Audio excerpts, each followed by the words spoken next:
الحمد لله نحمده ونستعينه ونستغفره ونؤمن به ونتوكل عليه ونعوذ بالله من شرور أنفسنا ومن سيئات أعمالنا من يهده الله فلا مضل له ومن يضلل فلا هادي له.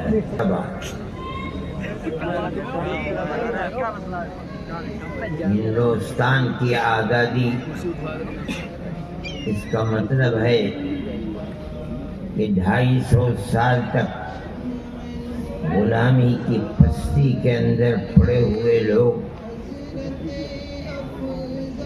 ان زنجیروں کو توڑ کر آزاد ہوئے. یہ ایک بہت بڑی چیز ہے.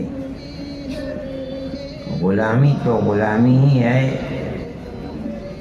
اور آزادی کا مطلب یہ ہے کہ ہر ملک کے رہنے والے یہ سمجھتے ہیں کہ یہ ملک ہمارا ہے اور اس ملک کی آزادی کے لیے ہم نے قربانی دی ہے. یہ بہت بڑی نعمت ہے.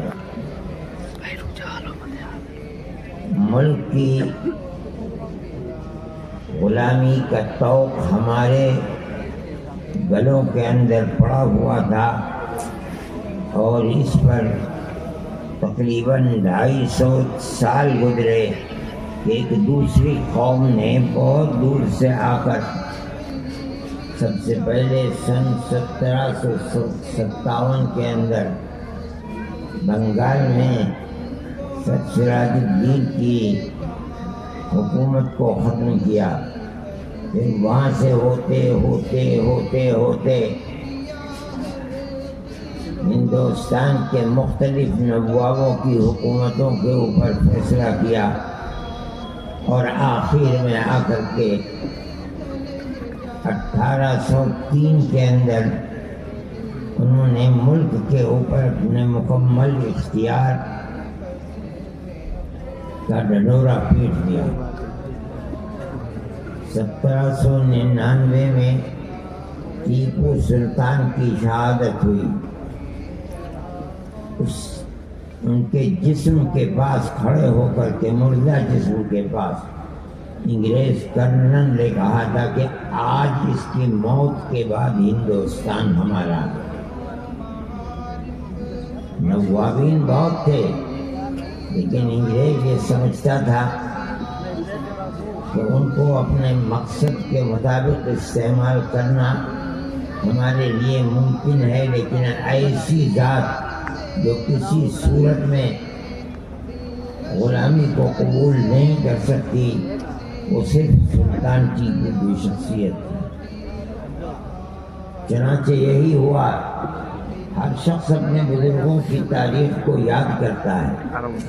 ہم بھی اپنی تاریخ کو یاد کرتے ہیں، اپنے بزرگوں کی تاریخ کو یاد کرتے ہیں. آپ لوگوں کو یاد رکھنا چاہیے، سننا چاہیے، پڑھنا چاہیے، یہ جاننا چاہیے. میں یہ بات کہتا ہوں کہ ملک کی آزادی کا سب سے پہلا پتھر مسلمان اور علماء نے رکھا ہے. دنیا کا کوئی شخص اس کا انکار نہیں کر سکتا. صحیح ہے، سراج الدین بنگال کی حکومت کو ختم کیا، انگریز نے رانچی کی حکومت کو ختم کیا. اسی طریقے پر تمام بادشاہ جو لوگ تھے نوابین، ان کی تمام حکومتوں کو ختم کیا، لڑا اور قتل کر دیا. لیکن وہ جنگ ملک کی آزادی کی جنگ نہیں تھی، وہ اقتدار کی جنگ تھی. ان کا اقتدار تھا.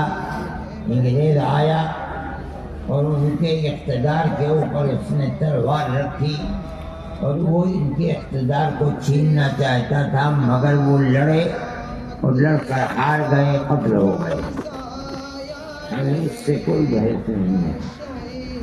ہماری بحث تو اس طبقے سے ہے جو بوڑھیوں کے اوپر بیٹھ کر علم نبوت کو حاصل کرتے تھے. نہ حکومت تھی ان کے پاس، نہ وہ اقتدار کی چاہت میں تھے. ان کا مقصد صرف ایک ہی مقصد تھا کہ غلامی کی جو زنجیر ہمارے اوپر پڑی ہوئی ہے ہم اس زنجیر کو توڑنا چاہتے ہیں. کوئی حکومت ان کے پاس نہیں تھی. اس لیے میں آخری شاہان مغلیہ کے ساتھ کیا ہوا، انہوں نے کیا کیا، اس سے کوئی بحث نہیں. میں ٹیپو سلطان کے مسئلے سے کوئی بحث نہیں کرتا ہوں. میں تو صرف اس بات کو بتا رہا ہوں کہ اقتدار سے بالکل آزاد، کسی گوشے کے اندر اقتدار کی محبت ان کے دل کے اندر نہیں تھی. ان کا مقصد صرف اور صرف یہی تھا کہ ملک کو آزاد کیا جائے تاکہ ہم اور ہمارے بعد آنے والی ہماری نسلیں آزادی کے ساتھ اپنے ملک کے اندر زندگی کو اختیار کر سکیں. اس کے سوا کچھ بھی نہیں. ان میں کیا صورت پیش آئی اس کو یاد کرنا چاہیے. جب سن 1799 میں سلطان ٹیپو شہید ہو گئے،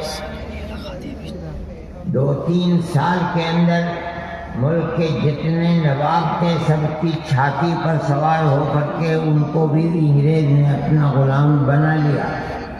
تو سن 1803 میں اس نے یہ اعلان کیا کہ ملک بادشاہ سلامت کا ہے، جنتا اللہ کی ہے، لیکن اس ملک کے اندر حکومت آج سے ایسٹ انڈیا کمپنی ہماری ہے. حکومت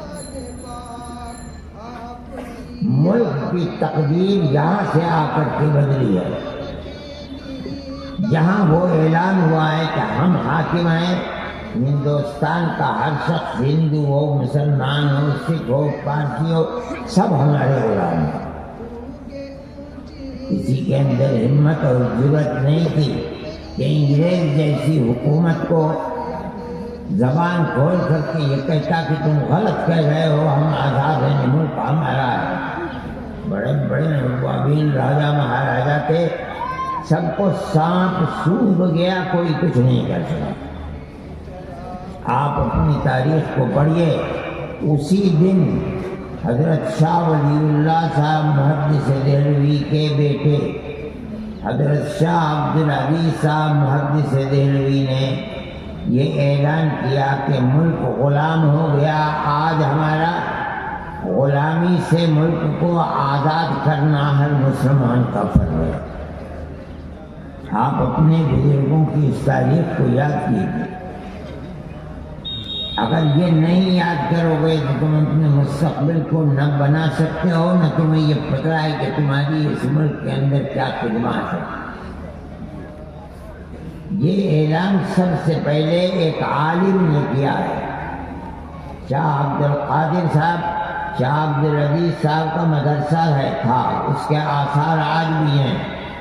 لیکن شاہ عبد القادر صاحب جس مسجد کے اندر رہتے تھے وہ مسجد اکبری بیگم کی مسجد تھی. کہا جاتا ہے کہ یہ اکبر کی بیٹی تھی، اس نے اس مسجد کو بنایا تھا.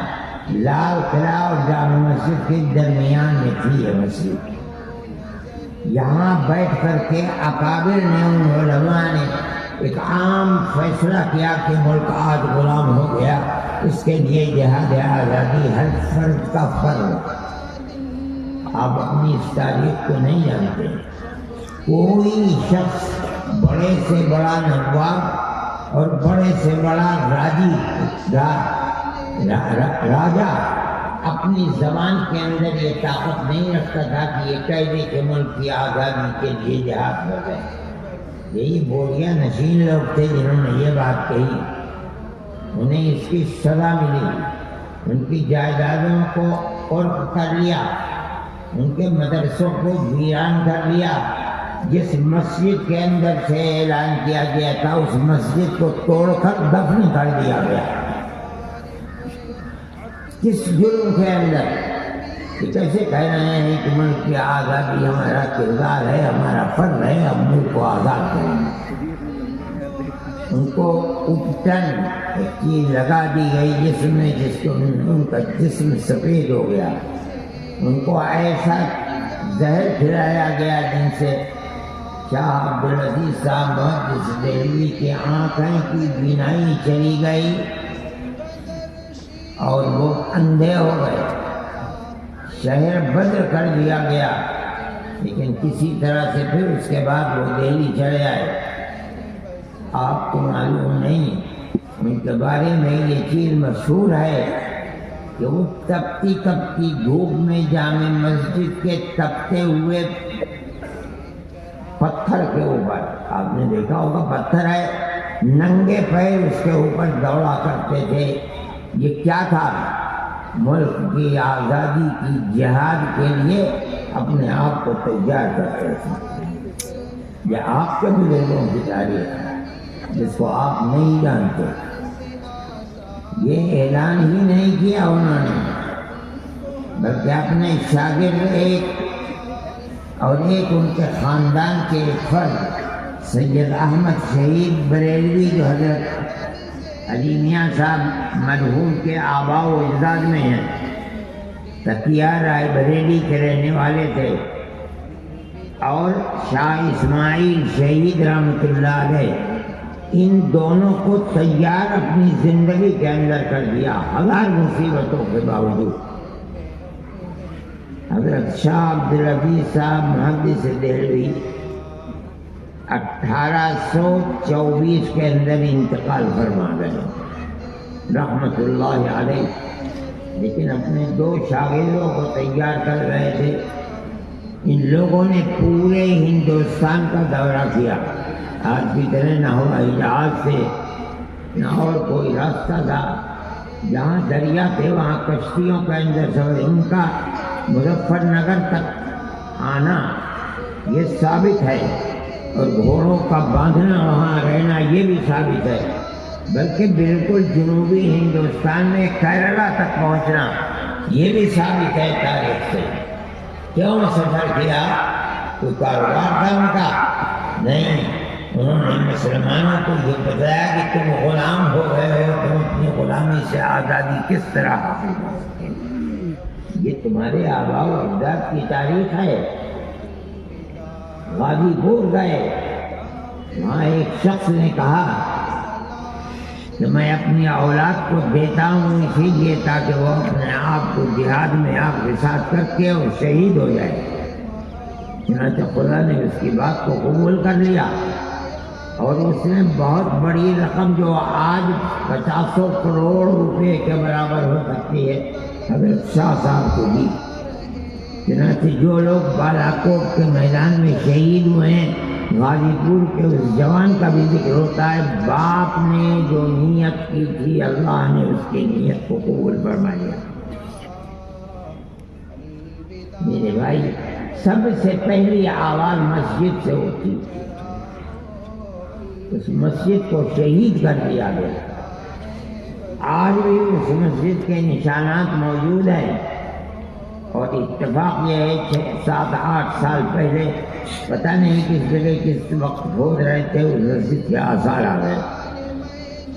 مسلمانوں نے سوچا، جب پتہ چلا کہ یہی وہ مسجد ہے جہاں سے آزادی ہند کی آواز نکلی تھی اور جہاد فی سبیل اللہ کیا گیا تھا، مسلمان ٹوٹ پڑا. مگر ہندو جو پرست طاقتیں تھیں انہوں نے اس کو گوارا نہیں کیا، اور اس کے بعد حکومت کی قوت کے ساتھ اس کو پھر دوبارہ دفن کر دیا گیا. اگر آزادی کے قدر و قیمت پہچاننے والے لوگوں کی حکومت ہوتی تو اس مسجد کو نکال کر کے اور اس کو آثار قدیمہ میں رکھ کر یہ بتایا جاتا کہ انگریز کے غلامی سے نکلنے کی سب سے پہلے آواز یہاں سے ہوتی تھی. اگر نہیں کیا گیا پھر اس کو دفن کر دیا گیا. لیکن میں ایک بات سوچتا ہوں کہ الہ العالمین زمانہ کس طرح بدلتا ہے. ملک کی آزادی، غلامی کی زنجیر کو اپنی گردن سے اتار کر پھینکنا ملک کی آزادی کی تحریک چلانا، جس کی سب سے پہلی بنیاد اکبر آباد کی مسجد ہے دلی کی، آج جب ابرس طاقت کو آزادی ملی ہوئی ہے تو انہیں مسجدوں کو کہا جاتا ہے کہ ان مسجدوں کو شہید کر دو۔ کتنی مسجدیں ہیں ان کو روزانہ توڑا جاتا ہے۔ اور وہ قوم جس نے ملک کی آزادی کے لیے 1 2 10 20 ہزار نہیں، ہزار لوگوں کو سولی پر چڑھا دیا، اس قوم کی اولاد کو کہا جا رہا ہے کہ یہ لوگ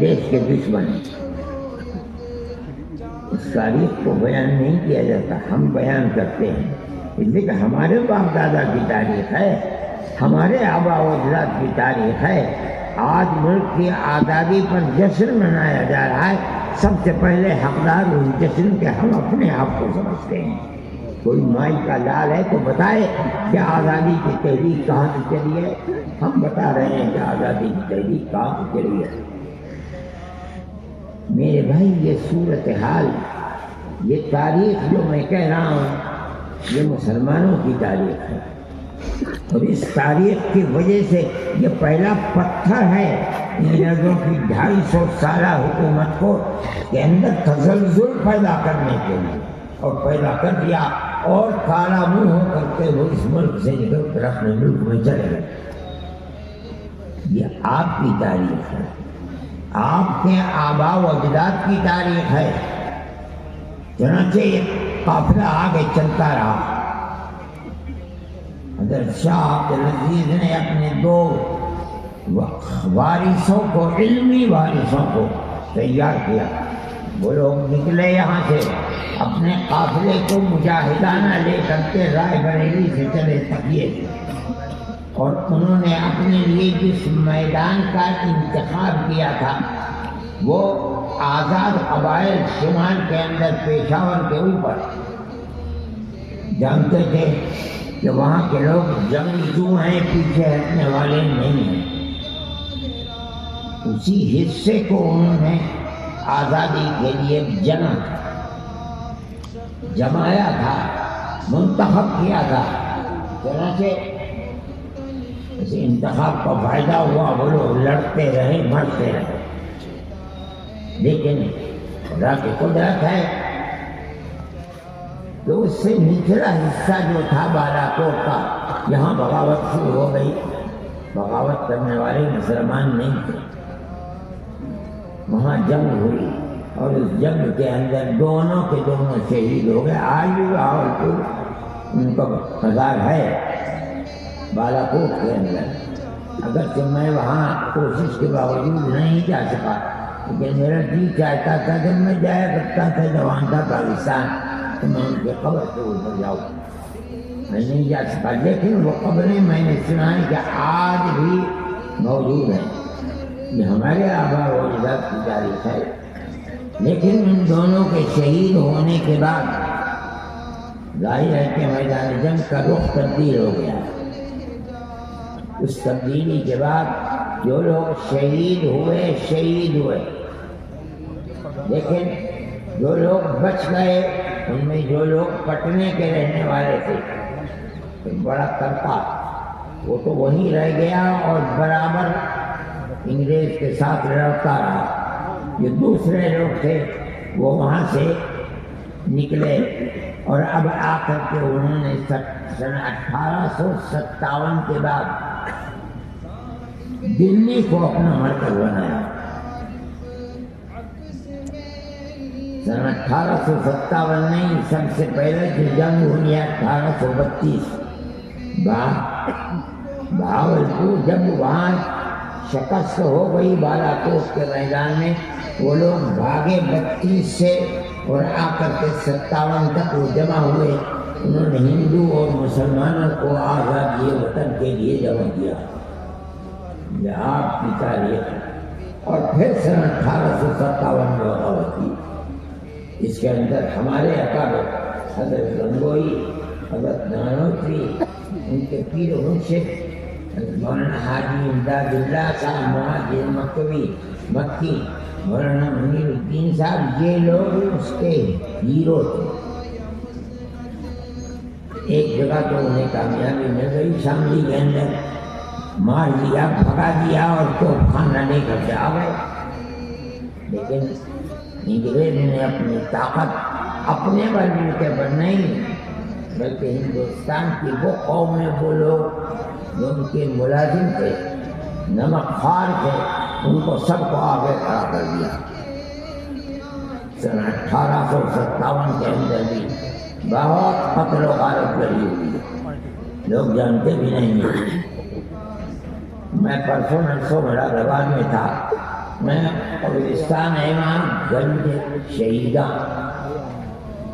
شہیدوں کا خزانہ، یہ قبرستان وہی ہے جو سن 1857 میں جو مسلمانوں کو انگریز نے قتل کیا تھا ان کی لاشوں کو وہیں رکھ کر کے قبر کے اندر دفن کیا گیا. اس کا نام ہی پڑ گیا گنج شہیدہ. نواب منظور خان یہ مراد آباد کے نواب تھے، انگریزوں نے ان کو پکڑ لیا، وہ انگریز کے مخالف تھے. تو بعض لوگ تو کہتے ہیں انہیں زندہ کو بھٹی کے اندر ڈال دیا گیا، مر کے جلا گیا. بعض لوگ کہتے ہیں کہ ان کو زندہ ان کے جسم کو انگریز نے رسی سے اپنے گھوڑے کے پیر میں باندھ کر اور اس کو دوڑایا، ان کے جسم کے ٹکڑے ٹکڑے ہو گئے. اور مسلمان کی تاریخ ہے، تم نے کیا کیا، تمہارے آباء و اجداد نے اس ملک کے لیے کیا کیا ہے. جس قوم کو اپنے آباء و اجداد کی تاریخ یاد نہیں اور معلوم نہیں، وہ قوم کچھ بھی نہیں کر سکتی، فنا ہو جائے گی.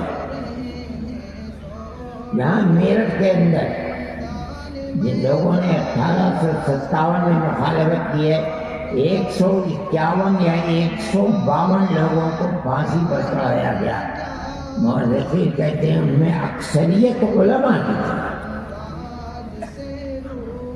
سن 1857 کے اندر صرف دلی کے اندر 32 یا 33 ہزار مسلمانوں کو پھانسی پر چڑھایا گیا. کون مسلمان جس کی شکل و صورت سے یہ پتہ چلتا تھا کہ یہ عالم دین ہے؟ انگریز یہ جانتا تھا کہ جب تک ان کا بیج مار نہیں دیا جائے گا تب تک ہم حکومت ملک کے اوپر نہیں کر سکتے.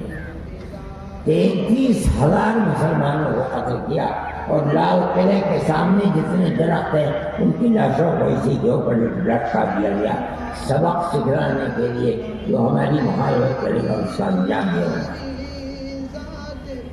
یہ مسلمان کی تاریخ ہے. آپ کو اپنی تاریخ کو یاد رکھنا چاہیے. آپ کو اپنی تاریخ نہ معلوم ہے اور یہ بھی کیا ہے خدا جانے.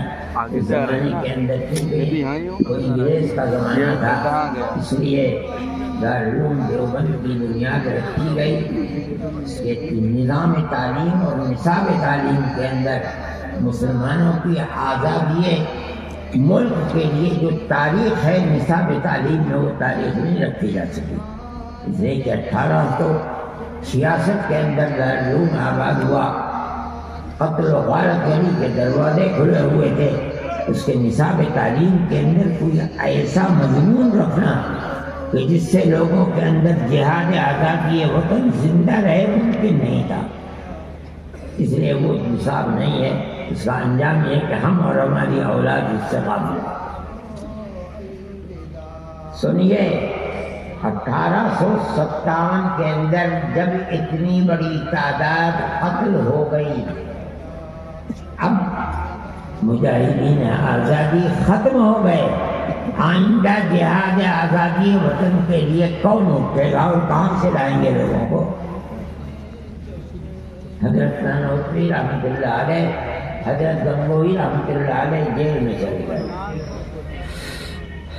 ان سب لوگوں نے مل کر کے خدا جانے کس طرح حاجی صاحب کو چھپتے چھپاتے بمبئی اور بمبئی سے جہاز میں بیٹھا کر مکہ سے گئے. بہت عمر رسیدہ تھے، ان کو بھجوا دیا مکہ مہاجروں نے. حضرت نانوتوی رحمۃ اللہ علیہ انگریز کی پکڑ سے رہے دیوبندی میں اور گلبردار میں، مگر ان کی پکڑ میں آ نہیں سکے. 3 سال تک مستقل ان کو تلاش کیا جاتا رہا اور مسلمانوں کی تباہی بربادی کے لیے دروازے کھلے ہوئے سے برباد کیا جاتا رہا۔ 3 سال کے بعد عام معافی کا اعلان ہوا۔ تب حضرت گنگوہی رحمۃ اللہ علیہ جیل سے نکلے اور حضرت نانوتوی رحمۃ اللہ علیہ باہر آئے۔ لیکن آپ دیکھیے یہ لوگ باہر آئے، ابھی تک دارالعلوم دیوبند کا کوئی وجود نہیں تھا۔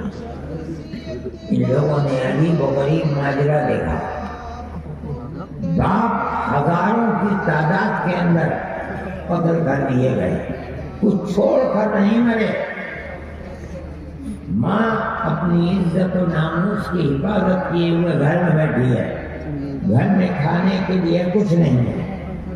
اپنے بچوں کو باہر نکالا، بیٹا بھیک مانگ کر کے لاؤ، جو کوڑی 2 کوڑی پیسے 2 پیسے مل جائیں اس سے اپنا اور ہمارا گھر والوں کا پیٹ بھرے۔ اس صورتحال کے اندر مسلمان نے 1857 کے بعد اپنی زندگی گزاری۔ کیا مطلب ہے اس کا سمجھو؟ جب آزادی ملی اور آئے تو اس چیز کو دیکھ کر یہ نہیں ہوا کہ بیٹھ جاتے اپنے گھر کے اندر یا ہندوستان چھوڑ کر کسی دوسرے ملک میں چلے جاتے، یہی رہے۔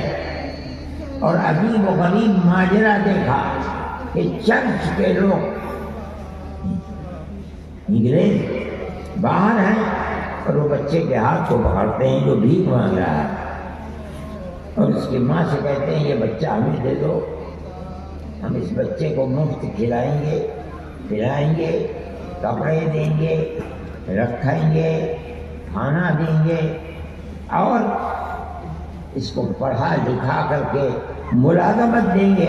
اس ملازمت کے بعد یہ اپنا پیٹ بھی پالے گا، تمہارا پیٹ بھی پالے گا۔ اور ماں مسکین جس کے پاس کچھ بھی نہیں ہے وہ اس بچے کو انہیں دے دیتی ہے۔ ان لوگوں نے آ کر اس کو دیکھا تو برداشت نہیں کر سکے۔ اس کا مطلب یہ ہے کہ جس باپ نے ملک کے اندر آزادی کے جہاد میں اپنے آپ کو پھانسی کے تختے پر چڑھا لیا، آج اسی کی اولاد انگریز کی وفادار اور غلام بن رہی ہے، جو کھلائے گا پلائے گا رکھے گا اڑائے گا پہنائے گا، وہ اولاد انہی کے غلام بن کر دو پھر گی، اور جب اوپر بڑھے گی تو اس کو ملازمت بھی ملے گی۔ برداشت نہیں کر سکے یہ لوگ۔ اسی وقت 9 سال کے بعد دارالعلوم دیوبند کی بنیاد رکھی 1866 میں، 57 میں جنگ ہوئی اور اس دارالعلوم کی بنیاد 1866 میں رکھی گئی، اور بالکل اسی طرح اپنا بچہ ہمیں دو، ہم مفت میں پڑھائیں گے، دکھائیں گے، کھانا دیں گے، اس کو رہنے کے لیے جگہ دیں گے، اس کو عالم دین بنائیں گے۔ اس کا مطلب بھی اس کا باپ بھی انگریز کا دشمن تھا اور ملک کی جہادی کے لیے جہاد کے لیے مر گیا، جان دے دی۔ یہ بچہ بھی اسی کی جگہ کھڑے ہو کر کے انگریز کی غلامی نہیں، انگریز کے مقابلے میں جہاد کر رہا۔ یہ بڑی عجیب و غریب چیز ہے۔ دارالعلوم دیوبند کی بنیاد رکھنی صحیح ہے۔ انگریز تو یہ دعویٰ کرتا تھا کہ ہماری حکومت اتنی بڑی ہے کہ اس میں سورج غروب نہیں جاتا، دولت کے اخبار اس کے پاس یہ تو کہہ رہے ہیں کہ مدرسے کو اس طرح چلائیں گے، ان کے پاس کیا ہے؟ یہ تو بوریا نشین ہے، صبح کھانا مل گیا ٹھیک ہے، شام کو مل گیا ٹھیک ہے، نہیں ملا پیٹ سے پتھر باندھ لیا۔ یہ تو ان کا تو کردار یہ تھا، یہ کہاں سے اتنی قوم کو پڑھا دیں گے؟ انہوں نے اپنے قوم کو پیغام دیا کہ اس مدرسے کو زندہ رکھو، جس کے پاس جو طاقت ہے۔ اگر مدرسہ زندہ ہے دارالعلوم دیوبند، تم زندہ ہو، تمہاری آنے والی نسلیں زندہ ہے، تمہارے گھروں کے اندر اسلام و ایمان زندہ ہے۔ اگر مدرسہ مر گیا سب برباد ہو گیا۔ خدا نے ان کی آواز کے اندر وہ طاقت رکھی تھی کہ سارے ملک کے مسلمان اس کی زندگی کے اوپر چل پڑے،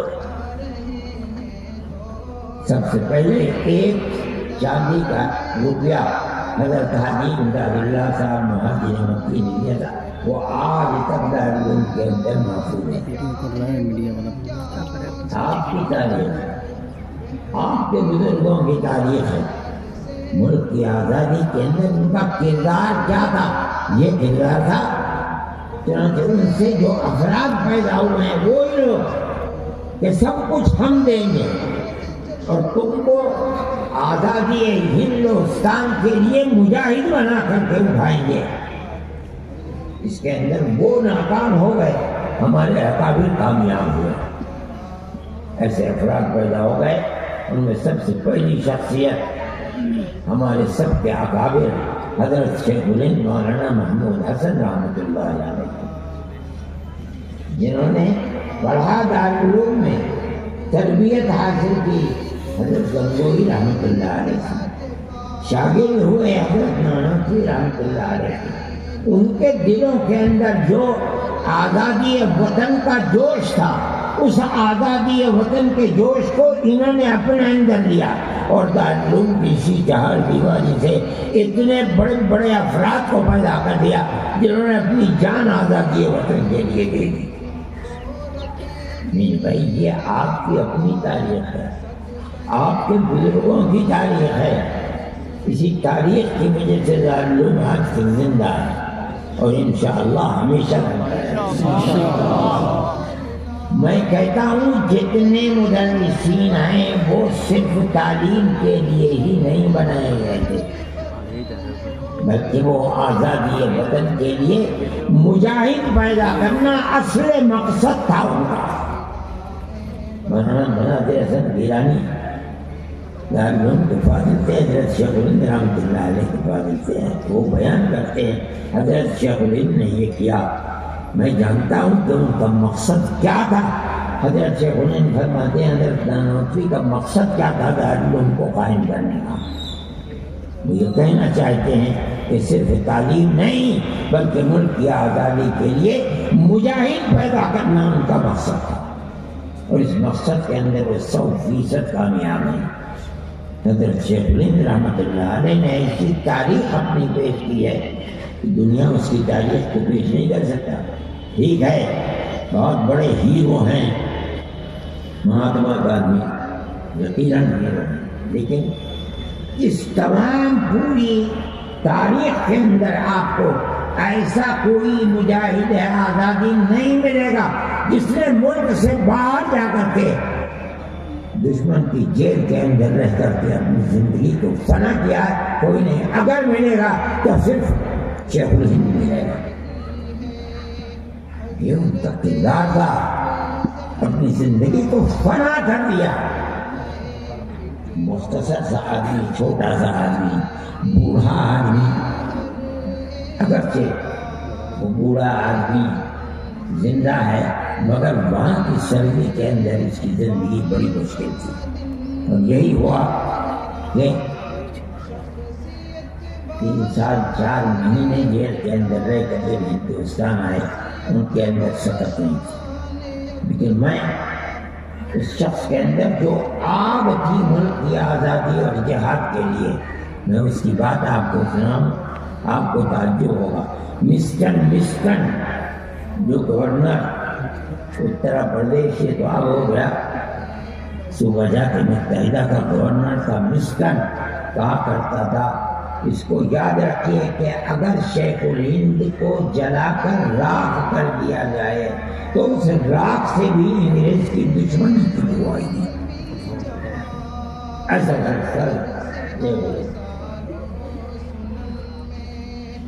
جہاز جب آتے ہیں تو ایک دم گولی پر نہیں رہتے، کچھ فاصلے کے اوپر کھڑے ہو جاتے ہیں تاکہ گولی کا نظام صحیح کر دیا جائے۔ حضرت شیخ الہند رحمۃ اللہ علیہ کا جہاز جو آیا ہے تو گولی سے ذرا سا ہٹ کر کے پہلے رکا، تو ریاست بہاولپور کے جو مدار المحامدین سمجھیے سیکریٹری تھے، وہ حضرت گنگوہی رحمۃ اللہ علیہ سے مریض تھے۔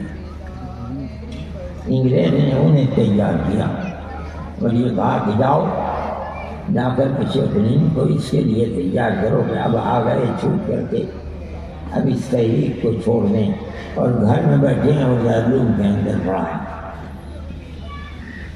چنانچہ وہ گئے، ان کے پاس سیڑھی لگائی گئی سمندر کے اندر، اور اوپر گئے اور حضرت سے کہا کہ حضرت آپ تشریف لے گئے، بڑا نقصان ہو گیا، دارالعلوم دیوبند کی جو تعلیم کی بنیاد تھی آپ کی ذات سے تھی، آپ نہیں پڑھا رہے ہیں، دارالعلوم کا نقصان ہو گیا۔ اور حضرت آپ نے پوری کوشش زندگی لگا دی انگریز کے خلاف، انگریز کی حکومت کو ملے گی تو میں اب دوبارہ اس کو شروع کرنا اس کے مقابلے میں یہ اچھا ہے کہ آپ جہاں بیٹھ کر خدمت کر رہے تھے وہیں بیٹھ کر خدمت کیجیے، تاکہ علم اور تصوف، آپ تو حضرت عظیم داداللہ صاحب مہاجر مکی کے خلیفہ ہیں، اس لیے اس کی ترویج ہونی چاہیے۔ حضرت شیخ الہند خاموش بیٹھے سنتے رہے، جب کہہ چکے وہ اپنی بات تو حضرت نے سر اٹھایا، فرمایا کہ میں آ گیا ہوں چھوٹ کر ہندوستان، مگر میں آپ سے کہتا ہوں کہ جس سرزمین پر انگریز کی حکومت ہے اس سرزمین میں جینا اور رہنا تو دور کی بات ہے، مجھے مرنا بھی گوارا نہیں ہے۔ تو کس قدر اس کے دل کے اندر آزادی وطن کی چیز تھی۔ میں تو صرف اس لیے آیا ہوں کہ میں ہندوستانی لوگوں کو یہ پیغام دوں کہ انگریز کی غلامی حرام ہے، اور ان کا نام تھا رحیم بخش، اور سر انگریز کا خطاب تھا، رحیم بخش صاحب اگر میرے اندر چلنے کی طاقت نہیں رہی، ان کی بات کو سنیے، کس قدر جذبہ ہے اس کے اندر، اگر میرے جسم کے اندر طاقت چلنے کی نہیں رہی تو میں ایک کھاٹ چارپائی کے اوپر لیٹ جاؤں گا اور اپنے شاگردوں سے کہوں گا کہ میری اس چارپائی کو اپنے کانوں پر لے کر گاؤں در گاؤں لے کر چلو، میں ہر جگہ یہ اعلان کروں گا انگریز کی غلامی حرام ہے۔ سر رحیم بخش خاموش رہ گیا، کس قدر آگ تھی اس شخص کے دل کے اندر۔ آپ اس تاریخ کو نہیں جانتے، اگر آپ اس تاریخ کو جانیں گے تو آپ کو پتہ چلے گا، آپ کے دل کے اندر جنگ آزادی نے جو کچھ کیا ہے اس سے حوصلہ پیدا ہوگا۔ آپ کیجئے، نہیں کریں گے تو اس کا مطلب یہ ہے کہ جو اپنی تاریخ کو نہیں جانتا وہ اپنے مستقبل کو کبھی بھی آباد نہیں کر پائے گا۔